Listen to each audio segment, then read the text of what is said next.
इंद्रियाणां मतिष्ठात्री भूतानां चाखिलेषुया भूतेषु सततम तस्य व्याप्ती दैवे नमो नमः. जी देवी सर्व प्राणी मात्रांच्या इंद्रियांना नियंत्रित करते, जी देवी सदैव समस्त सृष्टीत व्यापून राहते, तिला माझा नमस्कार आहे. नवरात्रीतलं 9वं रूप म्हणजे माता सिद्धिदात्री. आज माता सिद्धिदात्रीच्या चरणी माझं हे शब्दसुमन. माता सिद्धिदात्री म्हणजे साक्षात नेतृत्वाचं, पूर्णत्वाचं आणि सामर्थ्याचं स्वरूप.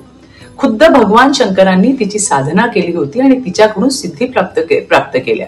इतकं ज्ञान, शक्ती आणि सामर्थ्य आहे तिच्यात की खुद्द देवादिदेव भगवान शंकर तिची आराधना करून सिद्धी शक्ती प्राप्त करून घेतात. काय अफाट क्षमता असेल तिची, किंवा किती अफाट क्षमता आहे तिची. हीच शक्ती, ही क्षमता तुमच्यात देखील दडली आहे मैत्रिणींनो. आता हेच पहा ना, आपली आई म्हणजे आपली गुरु, जी आपल्याला शिकवते, आपल्या लहानपणी आपल्या आयुष्याचं नेतृत्व करते.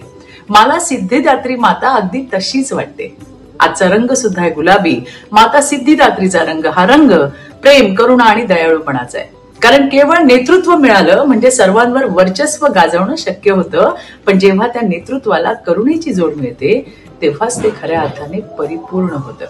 आजच्या समाजासाठीही हा संदेश अत्यंत महत्वाचा आहे. फक्त आदेश देणं, ताकद दाखवणं इतकंच पुरेसं नाही, तर लोकांना समजून घेणं, त्यांच्याशी भावनिक नातं जोडणं आणि करुणेनं वागणं हे तितकंच आवश्यक आहे.